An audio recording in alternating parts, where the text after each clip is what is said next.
Good morning, Mr. Chair and members. I'm Dr. Clint Hopkins, pharmacist owner of Pucci's Pharmacy, independently owned in Sacramento since 1930.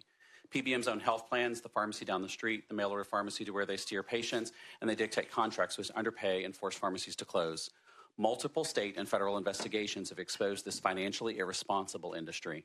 Our own Medi-Cal, which went to a pass-through model, is a shining example of reining in PBM abuse. Even before the Rite Aid closures, numerous community pharmacies were closing, creating pharmacy deserts. When their patients come to us, we often have to explain that their drugs are reimbursed below acquisition costs, likely the reason that their previous pharmacy closed. Each day, it seems we spend more time explaining to patients why we cannot help them than we do counseling patients actually picking up medications from our pharmacy. PBMs limit which drugs can be dispensed locally and reserve the most profitable drugs for their own pharmacies. Just last week, we were contacted by a patient who was forced to use the PBM-owned pharmacy for a specialty medication. He's a federal employee forced to use mail order by Caremark, who manages the benefits for federal employees. His med is a generic that doesn't cost very much. He's not happy with the mail service. He's run out of meds multiple times due to their delays, missing doses, and putting him at risk of a disease which could be prevented by allowing him local access. And the kicker, they've been charging him $60 each month, when he could have just paid $50 out of pocket for this specialty medication from a local pharmacy and had the med the same day. The week before, a child of 8 months old was forced to use specialty pharmacy for their med. The average pharmacy would charge $120 for a bottle of this med. CVS mail order will likely pay themselves in excess of $1,300 for the same drug, sitting on the shelf in my pharmacy, and her parents had to wait for no reason other than profit. The opposition has cited that they pay some pharmacies more than they pay their own. I challenge them to bring such a pharmacy forward to provide testimony, but you'll be more likely to meet the Muffin Man, yes, the one that lives on Drury Lane, than you will because such a pharmacist, because both only exist in fairy tales. Without SB 41, PBMs will continue to run afoul, causing more pharmacies to close, local jobs to be lost, and patients to lose access to health care in their communities. For far too long, PBMs have operated in the shadows, extracting exorbitant amounts of money from the system they've designed. I respectfully request your aye vote on SB 41. Thank you. Wow, I don't have a Muffin Man. But my name is Sonia Frosto. I'm the owner of 10 Acres Pharmacy. Last week, we testified. I'm sorry, I'm going to be pretty emotional because I just announced my pharmacy will be closing on August 20th. And not because we don't have a lot of patients. We've grown tremendously, but because I can't afford to keep open.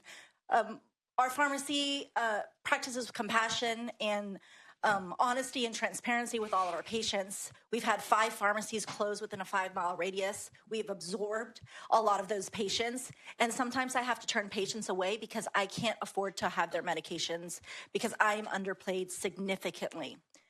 Last week I told my patients, I told my staff, and they were heartbroken because obviously they're losing jobs. I testified last Tuesday, completely lost it like this because I knew what I was going to have to do this week. Yesterday, I had to tell my patients, and the outpouring of love and support was tremendous. They tried to figure out how we could stay open, bake sales, lemonade stands, you name it. I think I had a really high, successful sell-through yesterday.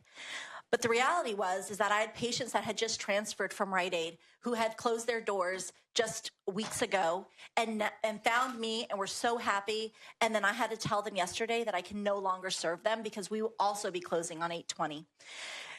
This is awful because not only am I a pharmacist who provides health care, I'm a friend to a lot of these patients that come in. I've seen patients have babies and their kids come to our pharmacy, have good relationships with a pharmacist. That's sometimes your first healthcare relationship.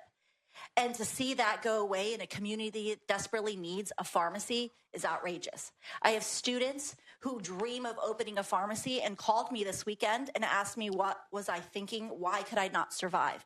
And I had to be honest with them and tell them that it is because I am under-reimbursed consistently from these PBMs. I can't even make payroll sometimes. It's pretty sad. Support SB 441 so my students can have a dream. Thank you. And come visit me. Thank you. Is there anyone else here in support of SB 41?